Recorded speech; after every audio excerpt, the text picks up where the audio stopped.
que también como correlato de una decisión del gobierno de Alfonsín, el Ministerio de Obras Públicas de Rodolfo Terraño congela el precio de las regalías del petróleo.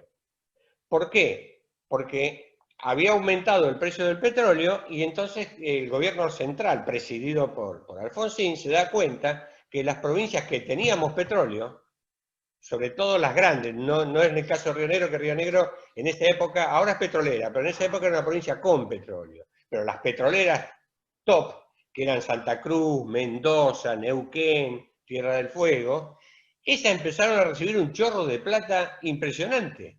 Entonces, ¿qué hicieron? Dicen, si están recibiendo tanta plata por petróleo, bajémosle la coparticipación. Y eso explica que Chubut tenga un punto 6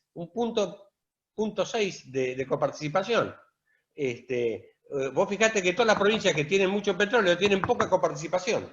Es producto también de otra metida de uña a la ley madre. Pero vos entendiste ese movimiento que hizo Néstor Kirchner, ¿lo justificás también en su momento? Bueno, no, el problema es que después el petróleo bajó, nos quedamos con poca participación y nada de petróleo, y las provincias iniciamos juicio a la nación. Yo le inicié juicio como gobernador radical a mi gobierno radical central. Le inicié juicio a Terraño y a Alfonsín para hacer gráficos. Sí. Eso es en la Corte Suprema, que después, cuando viene Cavallo, nos paga esos juicios, los arregla, nos paga, y ahí nace un fondo de corrupción muy interesante. Yo lo hablo con tranquilidad por dos cosas, porque no hicimos nada malo, y segundo, porque nosotros no recibimos ningún peso, porque Río Negro venía endeudada de 30 años antes, y en ese puesto a cero quedamos a cero, no nos entró plata. Ganamos el juicio por 460 millones y debíamos 438. Es decir, en cambio, Santa Cruz estaba dulce, venía más o menos equilibrada y recibió 500, 600 millones de dólares plus, que Kirchner lo sacó fuera del país, que para mí es el acto de corrupción más grande de este país. Es muy interesante ese proceso. Y que lo ayudó Cavallo a realizar. Lo voy a decir a 30 años de protagonismo y con lenguaje de la calle. Hay que hacer la cosa muy bien para que no se te complique llevarte 600 millones de un lugar. Porque una administración provincial requiere por lo menos, no es un bolso de plata que se lleva, hay que firmar papeles, hay que hacer trámites que involucran por lo menos a 15 personas. Claramente para vos eso fue un acto de corrupción. Sí, totalmente, porque además no volvió nunca más esa plata.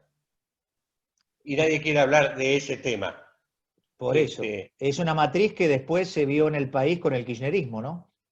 Bueno, ahí viene otro tema casi de esencia política o de ciencia política, que es cómo manejás el poder económico que te da el ejercicio del poder en función de un proyecto político.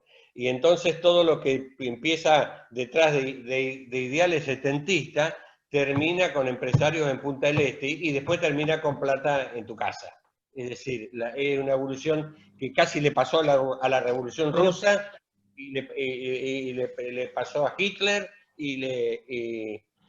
para ir redondeando el concepto de matriz de coparticipación desigual, asimétrica y con la cultura autoritaria que viene de la dictadura, ¿por qué la política fracasó en rediseñar eso? Porque la política no genera liderazgos creíbles que ordenen la fila y que te sirvan para acordar un modelo de país y salir a cumplirlo. A mi juicio, el último acto importante y también muy devaluado por lo que vino después es el acuerdo político que posibilita la reforma de la Constitución del 94. Ese es un acuerdo político que habla muy bien de la dirigencia política argentina. Que vos apoyaste. Yo lo apoyé porque creía que era lo posible en ese momento y porque Alfonsín, con buena intención, estaba en el camino correcto, como lo demuestran los hechos posteriores. Porque si no, Menem nos imponía una reforma sin la participación de la oposición y el país se quebraba mucho más de lo que está quebrado ahora. Que es lo que está pasando ahora, hay una gran ruptura política algunos hablan que habría que reformar de vuelta la Constitución. Bueno, es algo Bueno, bastante no, complejo para hablar ahora.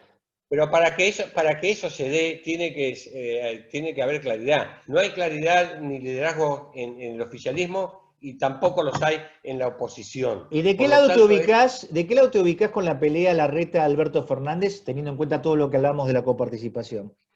bueno, es un salto rápido de la actualidad. Y si tengo que ser coherente con lo que he venido siendo siempre, la capital fue ultra beneficiada en los últimos 20 años con el envío de fondos. Corresponde que deje algo en el camino. Ahora, el método no es este.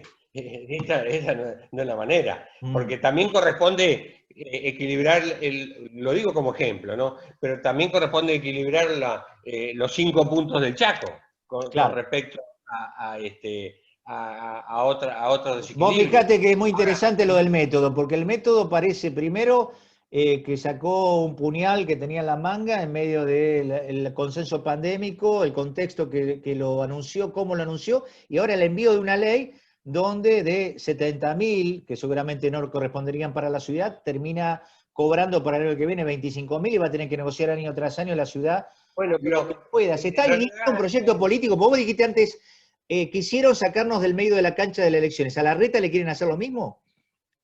y sí, están utilizando la herramienta económica para disciplinar, más viejo que el Imperio Romano.